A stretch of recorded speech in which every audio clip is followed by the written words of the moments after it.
بسم اللہ الرحمن الرحیم۔ تمام تعریف اس اللہ کے لیے جو تمام جہانوں کا پروردگار ہے، اور درود و سلام ہو حضرت محمد مصطفیٰ صلی اللہ علیہ وآلہ وسلم اور ان کے اہل بیت اطہار علیہ السلام پر۔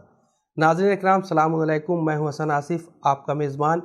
چینل ون کے تمام ویورز کا اس پروگرام کے دوسرے ایپیسوڈ میں استقبال ہے، جس کا عنوان ہے رائٹس آف پیپل۔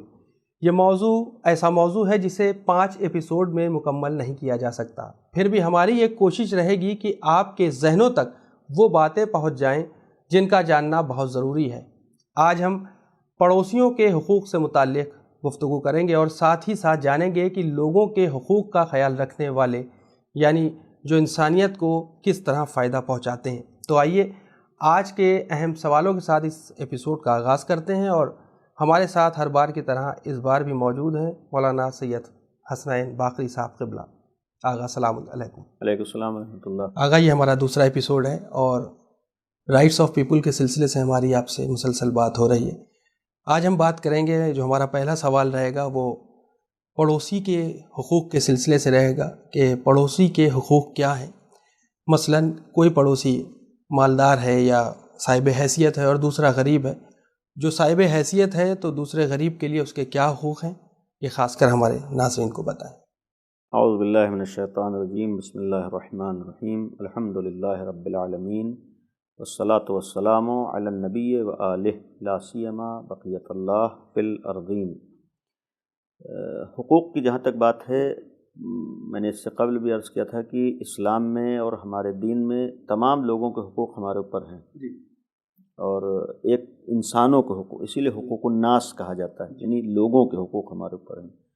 ہو سکتا ہے بعض جگہ پر حقوق میں جو لوگوں کا ایک لفظ آیا، اس سے میسج یہ ہے کہ یہاں پر دین و مذہب معیار نہیں ہے جی، تو انہی میں سے ایک پڑوسی کا معاملہ بھی ہے کہ پڑوسی کے حقوق بھی، یعنی جو ہمارے پاس پڑوس میں لوگ رہتے ہیں، اور کتنی روایات کثرت سے ہیں جہاں پر پڑوسیوں کے حقوق کی تاکید ہے، اور لفظ پڑوسی آیا ہے، اس میں دین مذہب کو معیار ہمارے دین نے نہیں بنایا ہے۔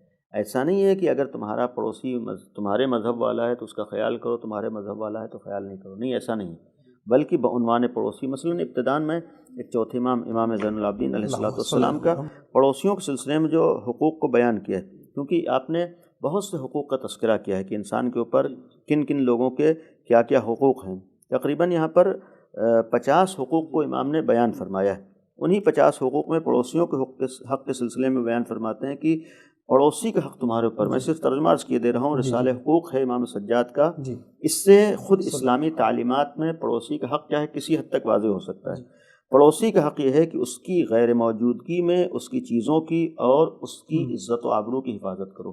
بہت عمدہ۔ یعنی یہ بھی ہے۔ اب حقوق کی بات کریں تو اس سے ایک جملہ رک کر عرض کروں کہ حق کا مطلب ہوتا ہے کہ صرف اس کے مال کا ہی حق نہیں ہوتا ہے، صرف بعض خاص کاموں کا، بلکہ ہر چیز کے حق کا خیال کرنا ہے۔ انہی حق میں عزت و آبرو کا بھی حق ہوتا ہے، یعنی سامنے والے کی ایک حیثیت ہے، سامنے والے کی ایک آبرو ہے، سامنے والے کی ایک عزت ہے، اس کی بھی حق کا ہمیں خیال کرنا ہے۔ اسی لیے پڑوسی میں خصوصیت سے کہ پڑوسی میں اس کی عزت و آبرو کی حفاظت کرو، اور اس کی موجودگی میں اس کا احترام کرو، غیر موجودگی میں اس کی عزت و آبرو کا احترام کرو، اور موجودگی میں اس کا احترام کرو، اور ہر حال میں اس کے معاون و مددگار ہو، یعنی اس کا ساتھ دو، اس کے وقت پہ کام ہو، مثلا اسے ضرورت ہے اس کے ساتھ جاؤ، بیمار ہے اس کے ساتھ کھڑے ہو، اس کے کوئی تکلیف ہو اس کا ساتھ دو۔ یہ کوئی اسلام ہمیں پیغام دے رہا ہے۔ اس کی پوشیدہ باتوں اور اسرار کی ٹوہ میں نہ رہو، یعنی اس فکر میں نہ رہو کہ اس نے کیا کیا ہے اور کیا کر رہا ہے، اس کے اپنے پرسنل اور ذاتی معاملات کے اس کی جستجو نہ کرو، اس کی برائیوں اور کمزوریوں کو جاننے کی کوشش نہ کرو، یعنی اس فکر میں اس کے یہاں عیب کیا ہے، اس کے اندر کمی کیا ہے، اس کے اندر برائی کیا، نہیں، ہرگز نہیں، اس سے منع کیا۔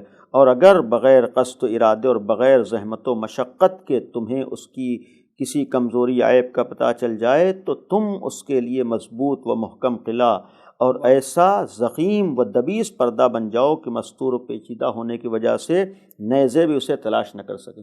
اس کا ایک مفہوم یہ ہے کہ اولاً تمہارے گویا یہ ذمہ داری ہے کہ کوشش بھی نہ کرو اس کے عیب کو جاننے کی، اس کی کسی برائی کی۔ اگر بغیر زحمت کے تمہیں معلوم ہو جائے کسی بھی وجہ سے، تو پھر امام نے تعبیر کیا ہے کہ گویا پھر تم ایک رکاوٹ بن جاؤ کہ یہ عیب کسی اور تک نہ پہنچنے پائے، یعنی پھر تمہاری ذمہ داری ہو جائے کہ اس عیب کو جو ہے دوسروں تک پہنچنے، گویا اس کی عزت و آبرو کا خیال کر لو، اس کی حیثیت کا خیال کرو، اور اس کے خلاف باتوں پر دھیان نہ دو۔ کہ اس کو خبر تک نہ ہو اور اسے پریشانیوں اور مشکلات میں تنہا چھوڑ کر الگ نہ ہو جاؤ. یہ اسلام ہے. یعنی جو میں نے کہا تھا کہ حقوق کیا ہوتے ہیں یہ اسلام بتائے گا اور یہ اسلام والے بتائیں گے. اسے چھوڑ کر الگ اور لغزشوں سے درگزر کرو. یعنی اس سے کوئی غلطی ہو جائے، کوئی خطا ہو جائے تو پھر اس کے مقابلے پہ نہ ہو، بلکہ اس سے درگزر کرو، اسے اگنور کرو اور اس کے گناہوں اور لغزشوں سے چشم پوشی کر لو. یعنی ہر چیز کو بنیاد نہ بناؤ، اور اگر وہ تمہارے سلسلے میں نادانی کر بیٹھے تو تم اسے برداشت کرو. اگر کوئی غلطی اس سے ہو جائے، کوئی اس سے کمی ہو جائے، اس کی طرف سے کوئی کوتاہی ہو جائے، اس سے کوئی نادانی ہو جائے تو پھر تحمل و برداشت کا مظاہرہ کرو اور اس کے مقابل بردباری کا مظاہرہ کرو، تحمل کا مظاہرہ کرو، صبر کا مظاہرہ کرو، برداشت کا مظاہرہ کرو. اس کے ساتھ مسالمت اور صلح آمیز رویہ اپناؤ، اس کے ساتھ صلح آمیز برتاؤ کرو، اس کو برا بھلا نہ کہو، اس پر سب و شتم نہ کرو، یعنی اس کے لیے غلط الفاظ استعمال نہ کرو. اور اگر کسی ناصح نے اسے دھوکہ دیا ہے تو تم اس کا سدباب کرو. یعنی اگر کوئی نصیحت کے نام پر اسے نقصان پہنچا رہا ہے تو تم بیچ میں رکاوٹ بن جاؤ. یعنی گویا کسی اور کو بھی اسے نقصان نہ پہنچانے دو. اس حد تک اسلام، یعنی کسی اور کی وجہ سے بھی اسے نقصان نہ ہونے دو، تم بیچ میں رکاوٹ بن جاؤ، تم اس کی حفاظت کرو. اس کے ساتھ شرافت و بزرگواری سے پیش آؤ، جان لو کہ خدا کے علاوہ کوئی طاقت و قوت نہیں. یہ ایک بظاہر بہت کم الفاظ ہیں لیکن اسی میں سب کچھ بیان کر دیا. یعنی اسلام کا میسج کیا ہے، اسلام کا پیغام کیا ہے. یہاں یہ نہیں کہا کہ پڑوسیوں میں تمہارا دین والا ہو تو جو بھی ہو، جس مذہب والا، کسی بھی مذہب کا ہو، کسی بھی مذہب والا ہو، ہمیں بعنوان پڑوسی اس کے حقوق کا خیال کرنا ہے، بعنوان پڑوسی اس حقوق کی ادائیگی کرنا ہے. گویا اس کا مطلب ہے کہ انسان اصل انسانیت کو دیکھتا ہے اسلام. بے شک. یعنی اسلام میں انسانیت پہلے ہے، اسی لیے گویا اسلام کا ایک پیغام ہے، ہم انسان پہلے ہیں پھر ہمارا دین ہے. یعنی پہلے ہم انسان بنیں گے تب دیندار بن پائیں گے. تو انسانیت کا پہلے مظاہرہ کریں، انسانوں کا خیال کریں تاکہ انسانیت کا مظاہرہ کر کے معلوم ہو کہ ہم دیندار ہیں. رائٹس آف پیپل کو اگر ہم دیکھ رہے ہیں، انسانیت کے جو انسانوں کے جو حقوق ہیں نارمل لوگوں کے، ان کو ہم ہیومینٹی کی نظر سے دیکھیں گے تو کس طریقے سے دیکھیں گے؟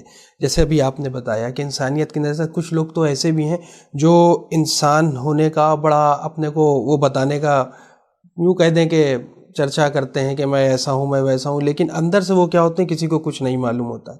تو بشرطے یہ کہ اگر ایک انسان ہے، اصلی وہ انسان ہے جو ہیومینٹی کے تحت وہ لوگوں کے رائٹس آف پیپل جو چل رہا ہے، لوگوں کے جو حقوق ہیں ان کو کس طریقے سے دیکھتا ہے؟ دیکھیے، اولاً انسانیت کا ایک بہت بڑا مطلب اور مفہوم ہوتا ہے کہ ہم دوسروں کو بھی انسان سمجھنے کا ہمت و حوصلہ رکھیں. اور یہ بھی یقین رکھیے کہ سب سے آج دشوار چیز انسان کے لیے خود انسان بننا ہے. آج ظاہری اعتبار سے دنیا میں بہت سے انسان دکھائی دے رہے ہیں ورنہ ان کے اندر خود انسانیت نہیں ہے. اور اتنا تو ہر آدمی جانتا ہے کہ دین، دھرم، مذہب بعد میں ہوتا ہے، پہلے انسانیت ہوتی ہے. ہم پہلے انسان ہوں گے تبھی تو کوئی ہمارا دین ہوگا. پہلے ہم انسان ہوں گے، پہلے اس کے بعد تو ہمارا کوئی دھرم و مذہب ہوگا. یعنی اس کی بات تو بعد میں آتی ہے. اگر ہم دین اور دھرم اور مذہب کی بات کریں تو پہلے ہمیں انسان بننا ہوگا. انسان بننے کا سب سے پہلا ایک زینہ یہ ہے کہ ہم دوسروں کو بھی انسان سمجھنے کا حوصلہ اور ہمت رکھتے ہیں. اسی لیے یہ بھی ایک قابل غور چیز ہے کہ خود اگر ہم کو یا ہمارے جیسوں کو انسان کہا گیا ہے، اس میں خود ایک میسج ہے. یعنی اس ورڈ میں، اس لفظ میں بھی انسان کا مطلب ہے کہ آپ کے اندر دوسروں سے ایک اپنائیت کا جذبہ پایا جاتا ہو اپنے جیسوں کے ساتھ. یعنی جو آپ کی طرح سے، یعنی دوسرے جو انسان ہیں انہیں بھی آپ انسان سمجھتے ہیں. یہ اگر جذبہ پایا جاتا ہے، اس کا مطلب یہ ہے کہ جس طریقے سے آپ اپنے کو نقصان بچانا چاہتے ہیں نقصان سے، ویسے ہی آپ کے اندر جذبہ ہو کہ کسی اور دوسرے انسان کو بھی نقصان نہ پہنچے. واقعاً آپ انسان اسی وقت ہیں کہ جب آپ کی ذات سے کسی کو نقصان نہ پہنچے. آپ واقعاً انسان اس وقت ہیں کہ جب آپ کسی بھی انسان کو نقصان نہ پہنچنے دیں. آپ واقعاً انسان اس وقت ہیں کہ کسی بھی آپ کے ہوتے ہوئے کسی انسان کو نقصان نہ پہنچ رہا. اگر ہم واقعاً اس حد تک اپنے کو پہنچا لے جا رہے ہیں، یہاں گویا انسان کے لیے ہمیں یہ نہیں دیکھنا ہے کہ پہلے سامنے والے کا مذہب و دین کیا ہے، سامنے والے کا دھرم کیا ہے. ہمیں پہلے دیکھنا ہے کہ سامنے والا انسان ہے یا نہیں ہے. اگر سامنے والا انسان ہے تو ہمیں خود اپنی طرف سے انسانیت کا مظاہرہ کرنا ہے. انسانیت کا مظاہرہ کرنے کا مطلب ہے کہ ہمیں اس کا بھی خیال کرنا ہے. ہمیں اس کے سلسلے میں وہی احساسات رکھنا ہے کہ جس طریقے سے ہم اپنے کو فائدہ پہنچانا چاہتے ہیں ویسی ہر انسان کو فائدہ پہنچے. جیسے ہم اپنے کو نقصان سے بچانا چاہتے ہیں ویسی دوسروں کو نقصانات سے بچائیں. تو سب سے پہلا مرحلہ تو ہر انسان کے لیے آتا ہے. آج کوئی بھی جذبات میں آ کر آگے بڑھ رہا ہو تو ہرگز سب سے پہلے چیز انسانیت نفرت کی بات نہیں کرتا ہے. انسانیت کا مطلب ہی یہ ہے کہ آپس میں نفرتوں کو مٹاؤ، آپس میں محبتوں کا پیغام دو. آپس میں ہم، اور یہ بھی اتنا مسلم ہے کہ نفرتیں پھیلا کر، دشمنی پھیلا کر یا تعصب کو ہوا دے کر خود انسان اپنے کو نقصان پہنچاتا ہے اور اپنی چیزوں کو نقصان پہنچاتا ہے، دوسروں کو نقصان انسان نہیں پہنچاتا ہے۔ لہذا آج کے دور میں دنیا میں جہاں پر بعض لوگ نفرتوں کو بڑھاوا دے رہے ہیں، بعض لوگ دشمنی کو بڑھاوا دے رہے ہیں، بعض لوگ بعض جگہوں پر مذہبی جذبات کو بھڑکا کر بعض افراد کو دوسرے بعض افراد کے مقابلے پا رہے ہیں، ان کے اندر گویا انسانیت نہیں ہے۔ پہلے ایسے افراد کو اپنے کو انسان بنانا ہے، اپنی انسانیت کو پہلے پروان چڑھانا ہے۔ تم پہلے انسان بنو، پھر مذہب و دھرم کی بات کرو۔ بعض لوگ مذہبی جنون میں آ کر دین کے نام پر، مذہب کے نام پر اگر کسی کے خلاف کوئی کام کریں گویا انہوں نے انسانیت کا مظاہرہ نہیں کیا ہے۔ تو لہٰذا پہلا قدم تو ہمارا یہ ہے کہ ہم اپنے کو انسان ثابت کریں۔ ہم اگر انسان ثابت کرنے پر آئیں گے تو سب سے پہلے ہم دوسرے انسانوں کے حقوق کا خیال کریں، یہ ہے انسانیت۔ ہم اگر واقعاً انسان ہیں تو ہمیں آج دنیا میں یہی پیغام دینا ہے۔ اسلام کا اصل پیغام یہی ہے۔ اسلام دھرموں میں ہمیں تقسیم کرنے کے لیے نہیں آیا ہے، اسلام ہمیں انسان بن کر انسانیت کا مظاہرہ کرانے کے لیے آیا ہے۔ یعنی اسلام ہم کو یہ پیغام دیتا ہے کہ تم اپنا بھی خیال کرو اور پھر دوسروں کا بھی خیال کرو، تم اپنے کو فائدہ پہنچاؤ، دوسروں کو بھی فائدہ پہنچاؤ۔ اسلام یہ کہتا ہے تم اپنے کو ہر نقصان سے بچاؤ اور وہ کام کرو جس سے دنیا کا ہر انسان نقصان سے بچ جائے۔ یعنی اسلام کا اصل میسج یہ ہے، اسلام کا اصل پیغام یہ ہے۔ لہٰذا حقوق کی اگر ہم بات کریں تو حقوق تو اصل انسانیت کا مطلب ہی ہے۔ یعنی انسانیت کا مطلب یہ ہے کہ تمہارے اندر دوسروں کے حقوق کو بچانے اور اس کی حفاظت کا جذبہ پایا جاتا ہو۔ اگر دوسروں کے حقوق کو بچانے کا جذبہ پایا جاتا ہے تو تمہارے اندر انسانیت ہے، تم انسان ہو۔ ورنہ یہ ہے کہ دوسروں کو قتل کر کے، دوسروں کو گلا دبا کر، دوسروں کو نقصان پہنچا کر، دوسروں کے حقوق کو پامال کر کے تم اگر کسی بھی دین و دھرم کا نام لے لو تو تمہارے پاس انسانیت ہی نہیں آئی ہے۔ جیسے ایک عربی کا مقولہ ہے کہ ثبت الارض ثم انقش، پہلے کوئی چیز ہو تبھی تو اس کے اوپر ہم کوئی چیز چڑھائیں گے۔ یعنی پہلے ہم مکان بنائیں تبھی تو پینٹ کریں گے۔ تو ظاہر سی بات ہے کہ پہلے ہم انسان بنے، اسی کے اوپر تو دھرم آئے گا، اسی کے اوپر مذہب آئے گا۔ جہاں ہم انسان ہی نہ بن پائے تو خالی زبانی دھرم و مذہب ہوگا۔ لہٰذا سب سے پہلی چیز ہے کہ انسانیت میں ہم دوسروں کے حقوق کا خیال کر سکیں۔ یہ ایک اصل آج کے دور میں ہر ایک کے لیے پیغام ہے اور ہر مذہب کے لیے پیغام ہے۔ بہت اچھی بات کہی آگا آپ نے۔ جس طریقے سے دیکھیں کہ چاہے کسی بھی دھرم کی یا کسی بھی مذہب کی ہم کتاب کو لے لیں، سب کی کتابیں معتبر ہیں اور ہر دھرم کی کتاب میں یہی ہے کہ دھرم جوڑنے کے لیے، توڑنے کے لیے نہیں ہے، پہلی چیز۔ دوسری چیز یہ کہ ہم اگر انسان ہیں تو اگر ہم، جیسے آپ نے پہلے دوسرے سوال میں کہا کہ حقوق چاہے کسی بھی مذہب کے ہوں، ہم حقوق ادا کرنے سے مقصد ہے کون کس دھرم کا ہے اس سے مطلب نہیں ہے۔ اسی طریقے سے کیا ہمارا یہ بھی فریضہ نہیں بنتا کہ مثلاً پروفٹ محمد صلی اللہ علیہ وآلہ وسلم جن کو پوری دنیا مانتی، ہر دھرم کے لوگ مانتے ہیں، کون نہیں مانتا ہے؟ تو اب ان کی حدیثوں سے متعلق یا ان کی سیرت سے متعلق اگر ہم حقوق پر نظر ڈالیں تو ہمیں کیا ملتا ہے؟ یہ ہمارا اہم سوال ہے۔ سب سے بڑی چیز ختم مرتبہ صلی اللہ علیہ وسلم کی زندگی میں ان کی تعلیمات میں ایک اہم چیز ہے کہ مکے سے اٹھے تھے اور پھر جتنی تیزی سے وہ اپنے مشن میں کامیاب ہوئے کوئی نہیں کامیاب، خود ان کے مشن کی حقانیت کی دلیل ہے۔ دوسری سب سے بڑی چیز ہے کہ پیغمبر نے ہرگز کسی کے اوپر ذرہ برابر زور زبردستی نہیں کی اسلام کے لیے، ہرگز کسی کے ساتھ زور زبردستی نہیں کی، بلکہ پیغمبر نے صرف اپنا مذہب اور اپنا پیغام دیا ہے اور اپنے کردار سے دکھایا ہے۔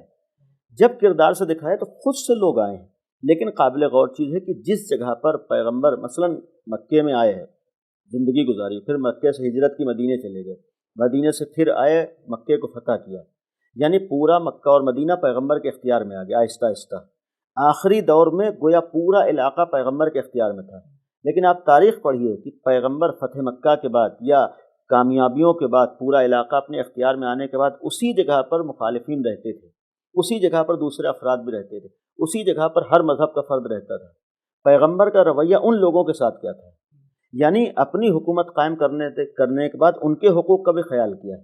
یعنی اس کا مطلب ہے کہ وہاں مذہب کو بنیاد نہیں بنایا، انسانیت کو بنیاد بنایا۔ وہ آئے تھے انسانیت کو پروان چڑھانے کے لیے، ان کا ایک جملہ ہی یہ تھا قولوا لا الہ الا اللہ تفلحوا، یعنی اس راستے کو اختیار کرو تاکہ تم دنیا اور آخرت دونوں جگہ کامیاب ہو سکو۔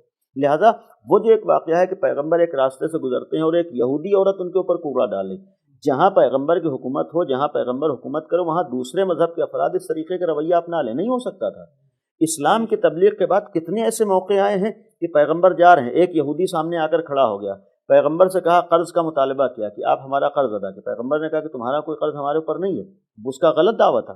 پیغمبر نے کہا کہ اگر بالفرض ہے بھی تمہارا اگر دعویٰ ہے تو میں تمہیں ادا کر دوں گا، لیکن ابھی نہیں۔ اس نے کہا کہ نہیں، ابھی آپ کو ادا کرنا ہے۔ پیغمبر وہیں پر کھڑے رہے۔ اصحاب پیغمبر آ جاتے ہیں، جب دیکھا اس عالم میں وہ روکے ہوئے جانے نہیں دے رہا ہے تو ان لوگوں نے اس کو سختی سے پیش آنا چاہا، پیغمبر نے سختی سے منع کر، نہیں تمہیں حق نہیں ہے کہ اس کے ساتھ اس طرح کرو، اس کا معاملہ ہم سے ہے۔ اس کردار کو دیکھا اسی مکے کے اندر، اسی مدینے کے اندر یہ کردار ہے، یہ کس کے ساتھ ہے؟ غیروں کے ساتھ ہے۔ جہاں اس کی اپنی حکومت قائم ہو چکی ہو، وہاں کیا ممکن تھا کہ غیر مذہب والا یہ رویہ ایک حاکم کے ساتھ اپنا لے؟ آج دنیا میں کہیں بھی چلے جائیے، ایک حاکم اگر اس کا ایک مخالف، اس کا دشمن اس کے ساتھ مقابلے پر آ کر یہ رویہ اپنا لے، انسان اس کے وجود کو ختم کر دے گا۔ لیکن یہ پیغمبر کا اسلام تھا، پیغمبر کا کردار تھا کہ جہاں پر خود حاکم ہونے کے بعد بھی اگر ایک دو اس طریقے کے نمونے سامنے آتے ہیں، جبکہ اس طرح کے بہت سے نمونے ہیں، وہاں پر وہی ہمدردی والا، ایک انسانیت والا مظاہرہ کیا ہے، اس کے ساتھ اپنائیت والا مظاہرہ کیا ہے، وہاں پر انسانیت کو سامنے رکھا ہے۔ وہاں مقصد یہ نہیں تھا کہ لوگوں کو ختم کرنا ہے، وہاں لوگوں کو گویا جگانا تھا، لوگوں کو بیدار کرنا تھا، لوگوں کو متوجہ کرنا تھا۔ لہذا اس کے لیے خود سختیوں سے گزر گئے، لیکن ان کے ساتھ ناروا سلوک نہیں ہوا۔ ورنہ جب اس وقت پورے مکے اور پورے مدینے میں اگر بعض لوگ جس طریقے سے اس وقت الزام لگاتے ہیں کہ ان کے یہاں سختیاں تھیں، تو کم از کم پیغمبر کی زندگی میں پورے علاقے میں صرف مسلمان ہونا چاہیے تھا، کوئی دوسرا نہ ہوتا۔ بہت خوب، جب بہت بڑی بات اسی کہہ دی مکے آپ میں کہ جہاں پر پیغمبر کامیاب ہوئے ہیں، پیغمبر کو وہ دوسرے مذہب والے رہ رہے ہیں۔ گارنٹی سے کہہ رہا ہوں، میں گارنٹی سے کہہ رہا ہوں کہ جتنے حقوق پیغمبر نے اپنے دور میں غیروں کو دیے ہیں، کسی بھی گورنمنٹ میں اتنے حقوق غیروں کو نہیں ملے ہوں گے، یعنی مخالفین کو، جبکہ پیغمبر کے مخالفین موجود تھے۔ حتیٰ آپ تاریخ پڑھیے، جو لوگ پیغمبر کے خلاف سازشیں کرتے تھے، یعنی اندر اندر جنگوں کے لیے آمادہ کرتے تھے، ان کو بھی پیغمبر نے موقع دیے، ان کے ساتھ بھی پیغمبر نے نرم رویہ اپنایا ہے۔ جب سر سے اونچا ہو جاتا تھا پانی، خود وہ لوگ تلوار لے کر مقابلے میں آئے، تب پیغمبر نے دفاع کیا ہے۔ ورنہ یہ ہے کہ وہاں تک ان لوگوں کو ساتھ دیا ہے، وہاں تک، اور حتیٰ یہاں تک آپ پیغمبر کے جنگوں کی تاریخ پڑھیے، یہ کردار اور حقوق کا کس حد تک خیال ہے۔ جنگ میں بھی ایک دشمن تلوار لے کر سامنے آ گیا، نبی کریم دفاع کے لیے جا رہے ہیں، جتنی جنگیں کری ہیں دفاعی کی ہیں، یعنی اپنا بچاؤ کیا ہے، یا سامنے والے نے معاہدہ توڑا، لیکن وہاں بھی یہ شرط لگا دیتے، دیکھو تم کسی کے ساتھ ناروا سلوک نہ کرنا۔ اپنے فوجیوں کے ساتھ تاکید کرتے، آپ تاریخ پڑھیے، اپنے فوجیوں کو حکم دیتے، دیکھو کسی کے ساتھ غیر انسانی سلوک نہ ہونے پائے، کسی کے ساتھ برا سلوک نہ ہونے پائے، دیکھو اگر کوئی بھاگ رہا ہو تو اس کا پیچھا نہ کرنا، دیکھو اگر کوئی تمہارے آگے جو ہے ہتھیار ڈال رہا ہو تو پھر اس کے اوپر تلوار نہ اٹھانا، دیکھو بچوں کے ساتھ کوئی بھی سختی والا رویہ نہ اپنائے، عورتوں کے ساتھ تمہارا تلوار نہ اٹھے۔ تو یہ تاکیدات کس کی ہیں جنگ میں؟ کس کے لیے؟ اس کے لیے جو معاہدہ توڑ رہا ہے، اس کے لیے جو تلوار لے کر آئے۔ اس سے معلوم ہے کہ یہاں اصل مقصد ہی دنیا کو ایک بہترین انسانیت کا گہوارہ بنانا تھا۔ بہت بہت شکریہ آغا۔ تو ناظرین، آج کے اس ایپیسوڈ میں بھی لوگوں کے حقوق سے متعلق اہم گفتگو ہوئی، امید کرتے ہیں آپ کے لیے مفید ثابت ہوئی ہوگی۔ انشاءاللہ اگلے ایپیسوڈ میں ہم گفتگو کا سلسلہ آگے بڑھائیں گے کچھ اور اہم سوالوں کے ساتھ۔ پروگرام کا فیڈ بیک ہمیں ضرور دیے گا۔ تو اب ہمیں دیجیے اجازت اور دعاؤں میں ضرور یاد رکھیے گا۔ شکریہ، خدا حافظ۔